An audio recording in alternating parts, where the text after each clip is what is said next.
Hey, Kentucky, this is Mary Jo Perino. Tonight, Governor Bevin takes aim at the Louisville mayor over protests at Mitch McConnell's home. The Black Jewel miners finally get some good news, and SEC coaches offer their opinions of Mark Stoops. All that and more next on Hey, Kentucky.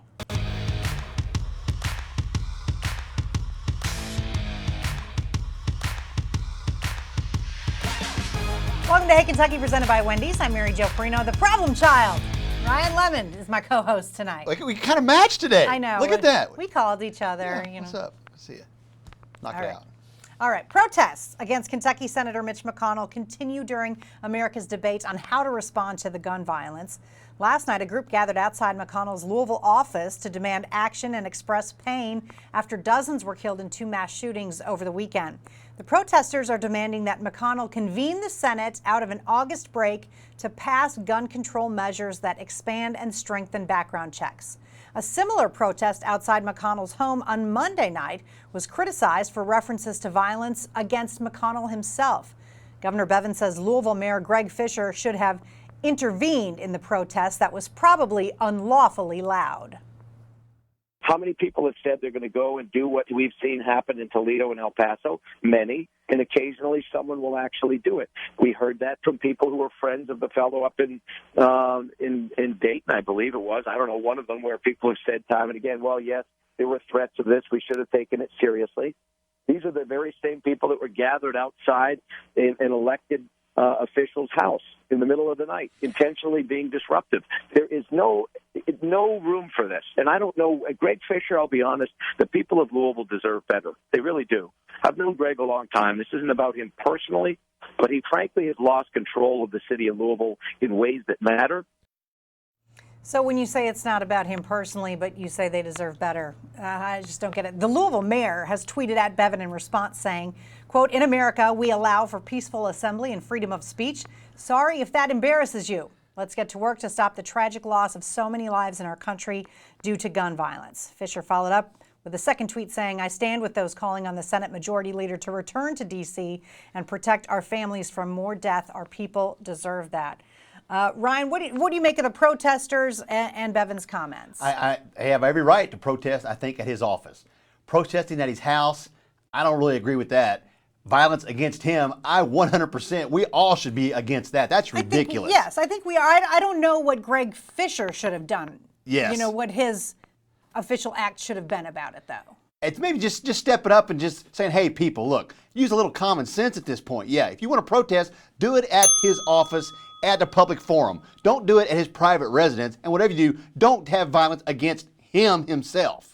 That's what he maybe should have just had a statement like that. Of course not, especially since he can just take a tumble down his own steps and break bones on his own. Yes, that's what just happened. Yeah. All right, now to an encouraging update about the Kentucky miners who've been fighting to receive back pay following their company's bankruptcy, which also put them out of work.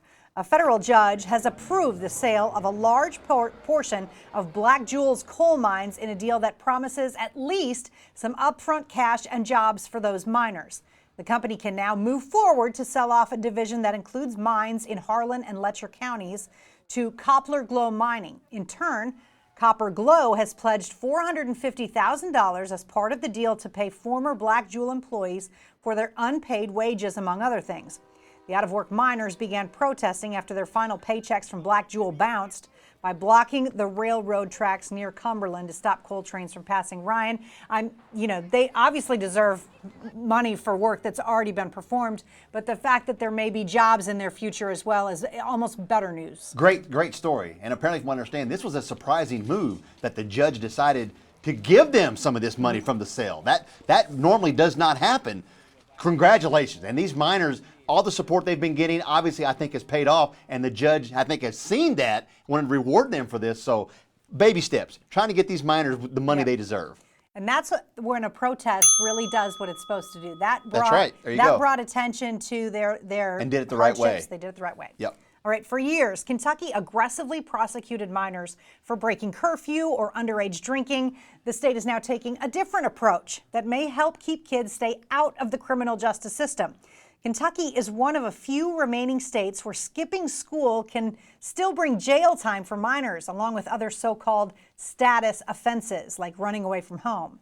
In 2014, Kentucky passed a law overhauling its juvenile justice system.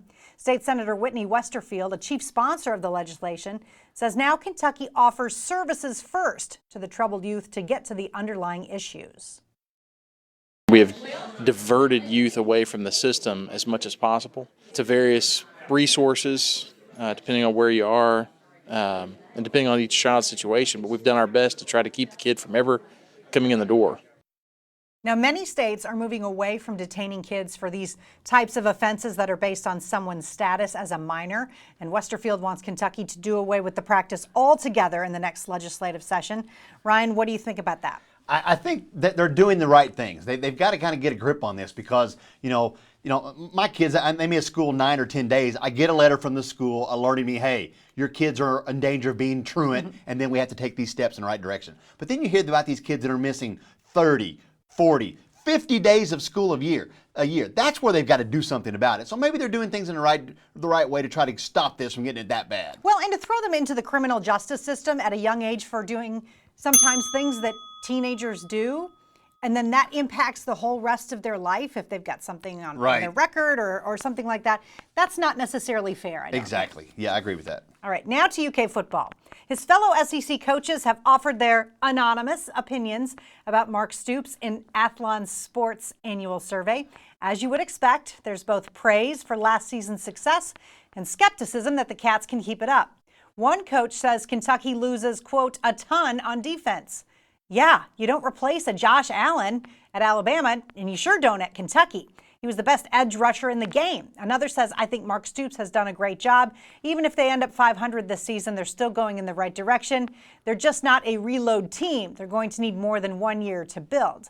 And one other coach talks about the challenges for a post-Benny Snell offense, saying he's their all-time yards guy, but they've got a stable of Snells behind him that are faster and more dynamic guys, not grinders. Ryan, which one of these was Will Muschamp? The one that says, Yeah. I don't think they're going to reload?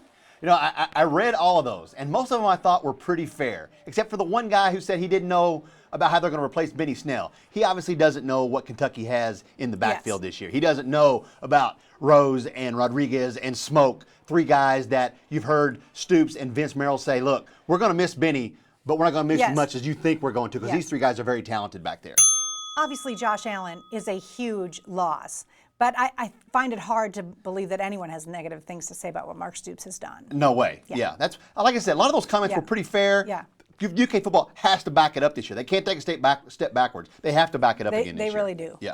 All right, staying with football, quarterback Terry Wilson is getting a lot more focus in his second season with the Cats. It's clear that he'll have to step up to replace the loss of production from Benny Snell. One observer who thinks Wilson will improve, former Alabama quarterback Greg McElroy. He says Wilson is prepared to take a significant step forward after successfully treading water as his first year as a starter. And his coaches say Wilson's football IQ grew in the film room while he didn't take any time off in the weight room. The whole spring, we were working on fundamentals and stuff like that, and just trying to fix the little things that was hurting me during the season. And so going through that, fixing that every day through spring, doing it on my own on the weekends, going through the summer, doing it on my own in the summer, doing it with the quarterbacks, doing it on 7-on-7. Just kind of became natural. So, those little fundamental things were getting me in the right position to throw the ball and be accurate. So I took a huge stride in that. I'll be honest, Greg McElroy does his homework, his research. He talks to a bunch of people. The fact that he thinks Terry's ready to take a big step up means a lot to me. Yeah, and I think you'll see this year Eddie Grant and Darren Henshaw are going to put plays in place to play to Terry Wilson's strengths. We had the offense the last couple of years where it was designed around Benny. Now they're going to have plays to play into Terry's strengths. And they say they're going to throw it 35 to 40 times a game. They might, because they believe that much in him. I think losing Isaiah Epps, because I don't know about the young guys, I think that hurts a little bit. Because that's their deep threat. Yes, but I do think that he'll be able to pass out of the backfield a whole lot more. I agree with that, yeah. All right. Up next on Hey Kentucky, we'll catch up on some of the recent political hot topics with help from a man who follows it every day. Reporter Ryland Barton joins us next on Hey Kentucky.